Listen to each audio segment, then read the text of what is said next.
All right, welcome to Math on the Rocks. It's coming to everybody a little bit different. Everybody should recognize that it sounds a little bit different from a normal one. Not just because we're on the road. Because we're on the road. Yeah. And in fact, we're on the Rodecaster Pro 2, our new toy for recording stuff on Math on the Rocks in a different way. Cole, why are we recording on a new tool like this? Because we are going to be taking Math on the Rocks on the road. We'll be live at CMC South in November. Woohoo! What's going to be happening? We're going to have a great lineup of speakers that are going to join us, and I'm excited. We're going to be doing like this little play on skeptic versus believer idea live with a studio audience, putting our Matthew celebrities on the spot, trying to defend some of their positions. It's going to be great, lots of fun. Spot on. And I'm sure you have all 6 people lined up already, right? Oh yeah, we had it months ago. So how do you get tickets to this? I don't know. How do they do that? Anyone know?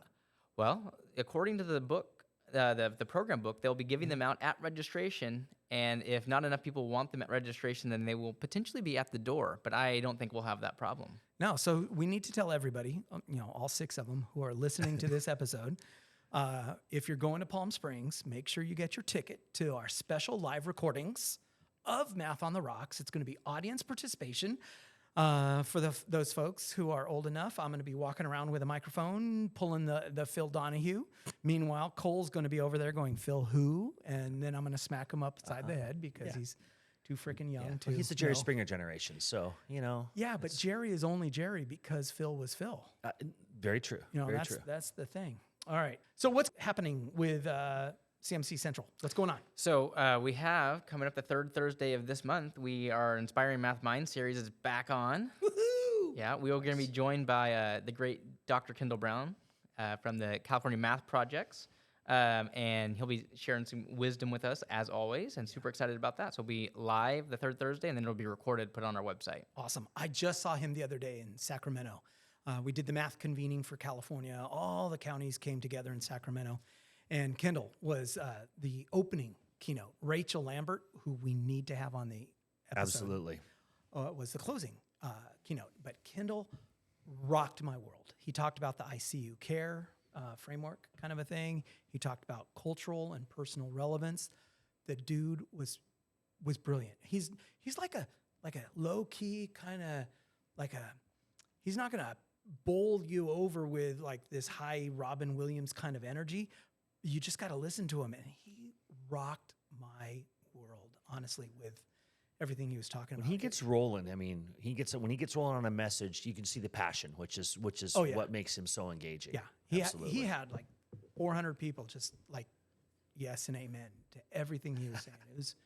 It was really, really cool. All right, why are we here? Where are we now? Where are we? Where are we, Cole? We are at Cal State University Bakersfield.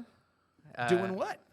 For the Kern County Math Council Fall Conference. So this is a second big opportunity to get a conference on in Bakersfield, Duane. You better catch up. So it's a new conference. They're trying to do, like a fall to counterpart our spring, right? That's what they're doing. And who was their keynote? I hope they choose somebody good. Some bum off the street. Bum off the street. That's right. It was me. I tell you, I had last night. So I already did. Spoiler alert, everybody! I already did the keynote this morning. But last night, I've known forever what I was going to talk about. I knew I was going to talk about, let's acknowledge how hard math teaching is. Let's acknowledge who's allowed to be a mathematician. How do we define math? And then how do we foster an environment where students are willing to, persevere and struggle productively and all this sort of stuff. So that's been in my brain for months, ever since I knew I was going to keynote.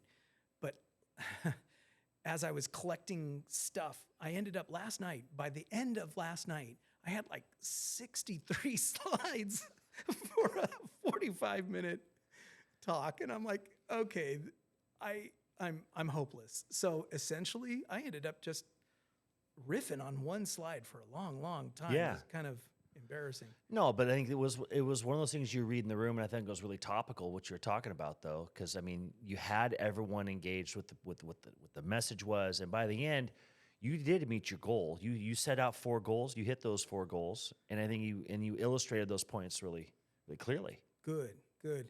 I wanted to get, I didn't want to talk about productive struggle. What I really wanted was for people to experience productive struggle, and but just time, man. 59,000 slides in 45 minutes. I was just poor time management on my part. But we ended up playing some NIM. And do you know NIM? Do you know the game NIM, Cole? I think I've heard you talk to me about it before, but I don't know that I've ever played it. We used to play at the COPs. Yeah, it's a bar game. I mean, it's crazy mathematical, but it's a game you can play with like anything you can find at a bar or something like.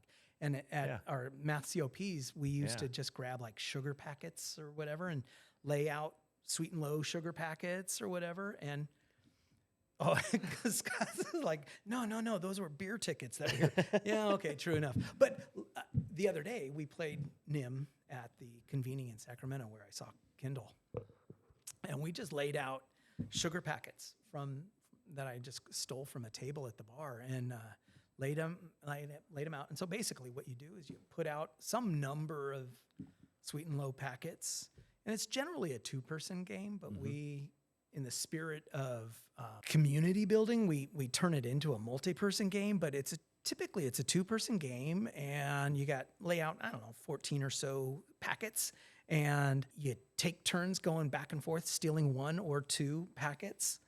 Come on in, Kyle. Yeah, we're totally recording. Yeah, you're totally interrupting. All right. No need to mime now because you just interrupted the entire recording. We're waiting for the lines to clear. You're good, man. He's still miming. Lunch is available. All right, thank you. There we go. And so you go back and forth taking 1 or 2 packets, and whoever ends up being forced to take the last packet loses. And that's it. It's a really crazy, simple game. You do it with peanuts or toothpicks or mints. We do sweet and low packets. But there's some good math in it, though. Crazy. Yes. I remember, I want to say 2 North conferences ago, someone actually, that was their whole break at one of their sessions, was looking at the patterning process and when's it pivotal to have beyond a certain number with amount of turns left, that sort of thing. And we're going back and looking at the math on that, which was super fun to do because, you threw me in against a university professor today to play that. And I'm thinking, oh my gosh, this person knows more math than I'll ever learn. But I was actually able to, but I'd played it enough and she was unfamiliar with it. I was actually able to get the upper hand on the. So you felt good about smothering somebody for a moment. Well, wow. I mean, I guess in a way, I could feel superior just briefly because, then you're still looking at credentials and, it's all out the window. I knew. So the idea is let's play a game. Let's allow them in a fun way to productively struggle in terms of finding the solution because you're right. Like once you understand that the game is to force the other person to take the last one, what can you do to get into a position such that you then know eventually you can force the person to the last one? And then now can you backtrack even further? And what's the magic number? And there's a pattern, a beautiful pattern, and let them play. So we'll put directions to NIM in the show notes, kind of a thing. But I knew I had chosen a good subject and a proper problem when Nigel from ST Math, first off, he was like rocking it and he was clapping and like he was enjoying the show. But after the keynote, when I was done and everybody had left, he comes back in and to debrief the problem and he goes, "There's a pattern there, isn't it? Because it's not just getting down to the last one. You really want to get to the stage prior to the last one so that you've won." And I'm like, if you get Nigel to continue thinking, I was like, I win. So productive struggle. Yeah. Let's just wrap this up right now. Well, I just want to thank you. You know, you told me there were good things that came out before Atari. Oh. Uh-huh. Oh, that hurts. So I remember learning how to play tic-tac-toe. Like, speaking of pre-Atari, right? Tic-tac-toe was tic-tac-toe until you learn the trick. And once you learn the trick, tic-tac-toe is now officially boring because worst case scenario, or no, the best you could ever hope for is cat's game. Yep. Because if the other person knows the trick and you know the trick, tic-tac-toe has been solved and it's officially a boring game. Yeah. And that's why I've been using NIM a lot because surprisingly, hardly anybody knows the game. And there's so many other varieties of flavors of NIM that you can play. And we'll put those in the show notes as well. Yeah, we'll just change the number of players. You go from 2 to 3 to 4. That changes the dynamic completely. So you could have, you get miles and miles out of that time in a classroom. Yes. You know. And it ends up being cutthroat in that case because you get to a point in the game where somebody can choose. Is you get to where that person knows that whether they choose 1 or 2 kind of determines who's going to lose and who's going to have to pick that last one. And it ends up being kind of surprisingly cutthroat. And I did not know math teachers could be so cutthroaty. You know, that was we all wanna win. Megan in particular, Fresno. She was Oh. particularly cutthroat in deciding how and who loses. Oh, it was brutal. It was brutal. So the last several times we've been talking about big ideas. I think this is going to be the start of the next few episodes, interrupted by the webinar, where we unpack productive struggle and like how do we do that in a classroom on Tuesday, knowing that I only have 53 minutes to get through the lesson objective that my principal makes me write on the board. And how do I do that while incorporating productive struggle? And maybe how do we help teachers reformulate, you know, what it means to be a lesson? You know, like maybe by inserting productive struggle, what historically would have been a discrete skill in 45 minutes might become a big idea and over multiple days. And that's like a lesson kind of a thing. I don't know. Can we figure that out and talk about that? If we figure it out, we need to write a book. Dude, That's next. I'm all over that. I'm all over that. You already have a book started. I mean, come on. I have 4 books There started. you go. Whatever. Anything for the good of the order, Scott? No. I mean, just it's conference season. I mean, we're getting, heading north and south conferences are coming up. South is Central's gonna be, I won't steal your thunder on that one. I know you guys got some big stuff planned and coming up. No, I'm just glad to be here. I'm glad to come down here as being representing the state board to support the affiliates in the Central section. That's been kind of my goal, is to come down here, offer support, be around, be a just someone in the room to kind of say, hey, we see what you're doing down here, supporting what you're doing. And the group here, and they put a good thing together. I mean, it's on a really topical, important area.